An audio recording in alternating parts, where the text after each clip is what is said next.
안녕하세요. 수학의 아침 중등입시센터 민가희 원장입니다. 지금 2단계 사회적 거리두기라서 이렇게 비대면으로 동기부여 세미나를 진행하게 되었습니다. 영상이라 좀 걱정이 되는 부분도 있지만 조금 지루하더라도 이 영상이 여러분들 내신 대비 성적 향상에 좋은 꿀팁이 됐으면 좋겠습니다. 저는 세 가지로 말씀을 드릴 예정이에요. 첫 번째는 2학년 2학기 기말고사를 왜 잘 봐야 될까? 두 번째는 왜 목표 점수를 꼭 100점으로 할까? 세 번째는 100점을 달성하기 위한 액션 플랜들을 어떻게 작성을 해야 좋을까? 이렇게 세 가지로 말씀을 드릴 예정입니다.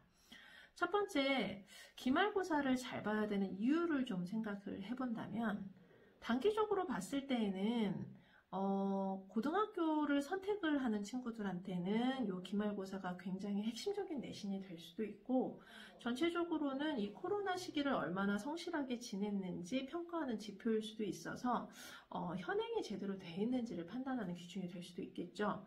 그런데 수학의 아침 내신 대비는 장기적으로 홈런 경험을 통한 절대 지지 않는 상위권 만들기가 최종 목표입니다. 요번 한 내신 하나가 쌓여서 이런 친구들을 만드는 게 목표고요. 한마디로 이겨본 놈이 이긴다는 승자 효과를 통해서 이기는 놈 만들기, 이게 최종 목표라고 생각하시면 될 것 같습니다. 왜 이런 생각을 하는지 이야기를 하나 들려드리자면, 우리는 살아가면서 항상 경쟁을 하게 됩니다. 작게는 학교에서 보는 시험, 수행평가, 대학 가기, 이런 입시 제도가 있겠고, 성인이 되어서는 승진, 다양한 업무에 대한 실적, 이런 경쟁들을 항상 하게 되죠. 근데 이런 그 경쟁들 속에서 항상 재미있는 현상이 나타납니다. 뭐냐면 항상 잘하는 놈이 잘하죠. 한 가지 실험 얘기를 좀 들려드릴 건데요. 뇌과학자 이언 로버트슨이 푸른 개복치 실험을 통해서 재미있는 사실을 하나 발견했습니다. 공격적인 성향을 가지고 있는 푸른 개복치를 통해서 실험을 했는데요. 이 개복치를 세 가지 집단으로 나눴다고 해요. 첫 번째는 개복치 A집단은 개복치를 혼자 놔두는 집단, B집단은 개복치보다 더 큰 물고기랑 같이 있게 하는 B집단, C집단은 개복치보다 훨씬 덩치가 작은 물고기를 함께 넣은 C집단, 이렇게 세 가지 집단을 만들어 놓고 5일 정도 지난 후에 이 세 집단에 있던 개복치를 한 군데로 모았다고 합니다. 그런데 B집단에 있던 개복치는 큰 물고기한테 스트레스를 많이 받아서인지 공격성이 현저하게 낮아졌다고 해요. 하지만 C집단에 있던 개복치는 작은 물고기로 인해서 전보다 훨씬 강한 공격성과 지배적 태도를 갖게 되었다고 합니다. 결론은 이겨본 놈이 이길 수 있다라는 승자 효과를 이 실험을 통해서 밝힌 거죠. 정리하자면 나 자신에게 큰 변화가 생기고 상위권으로 올라가기 위해서는 반드시 승리를 맛보세요. 여기서 현재 여러분이 할 수 있는 승리는 기말고사 100점입니다. 왜 100점을 맨날 목표로 하느냐라고 하면, 목표를 높이 세우면 문제점이 목표가 낮을 때보다 훨씬 많이 보입니다. 만약에 현재 나의 점수가 85점이었다라고 했었을 때 90점을 목표로 한다면 90점을 넘기기 위한 이유만을 찾겠죠. 그것도 몇 가지 안 되게. 그런데 내가 지금 현재 85점이지만 100점을 목표로 한다면 100점이 되기 위해서는 작은 실수 하나까지도 문제점으로 보게 될 것입니다. 한마디로 말하면 기준이 높으면 높을수록 문제점은 더 많이 발견이 되고 방법들도 여러 가지를 생각하게 될 겁니다. 그리고 방법이 여러 가지면 그 여러 가지 방법들을 통해서 당연히 90점은 넘겠죠. 그럼 100점 목표 달성을 위해서 어떻게 액션 플랜들을 작성을 할까요? 일단 목표 설정을 100점으로 하기 위해선 100점으로 가기 위한 그 본인의 문제점들을 파악을 해봐야 되겠죠. 저는 원래 100점이었는데요. 그러면 그 100점을 유지하기 위해서 지금 현재 자기가 어려운 점이 무엇인지를 좀 파악을 해야 된다고 생각합니다. 근데 여기서 문제점을 파악할 때 반드시 좀 이건 안 했으면 좋겠어요. 원래 나는 수학을 못해. 같은 추상적인 것들은 머릿속 한켠으로 좀 치워두고 머릿속에서 흩어져 있던 모르는 부분들과 문제점들을 좀 정확하게 파악을 하는 것부터 시작을 했으면 좋겠습니다.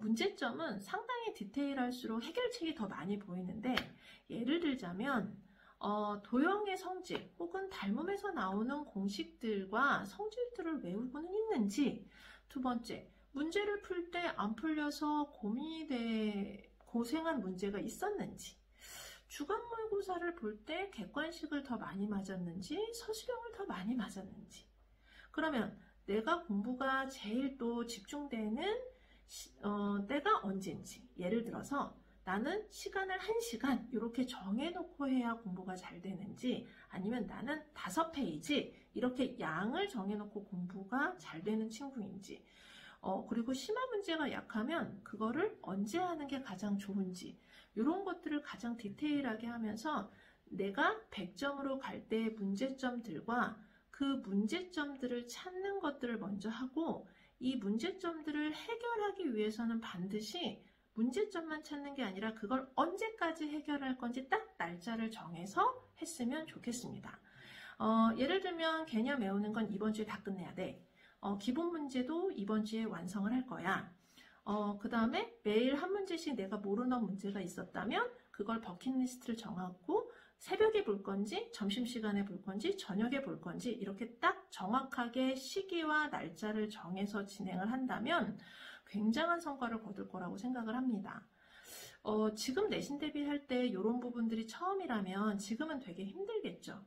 근데 이렇게 진행하다 보면 나중에 내신 대비를 할 때는 굉장히 단축될 거고, 이 힘은 고등학교 올라가서 대학교 갈 때까지 엄청난 힘을 발휘할 거라고 생각을 합니다. 거기에 수학의 아침 내신 실적은 굉장히 대단합니다. 전문가 선생님들이 여러분들을 도와주실 거예요. 제가 선생님들한테 여러분들을 어떻게 100점을 맞게 할 건지에 대한 계획들을 다 선생님들한테 일일이 받았습니다.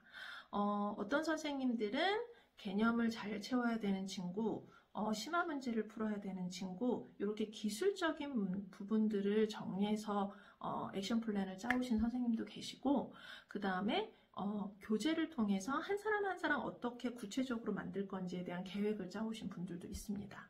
그런데 중간중간에 이런 계획들 속에서 선생님들이 여러분을 향한 마음이 되게 보이더라고요. 예를 들면 문제를 풀기 전에 마음 열어주기, 대형 학원이 처음이니까 적응시키면서 문제에 접근하게 하기, 이 친구는 집중력이 약하니까 끼고 가르치기 등 선생님들의 마음이 굉장히 담겨있는 일들이 많았습니다. 그래서 저도 많이 반성했어요. 이번 내신 대비 때는 저도 여러분들이 성장하고 있는지 잘 체크하면서 이기는 놈 만들기에 최선을 다하도록 하겠습니다. 이 영상이 끝나고 나면 선생님들하고 내신 스토리를 작성하게 될 거예요.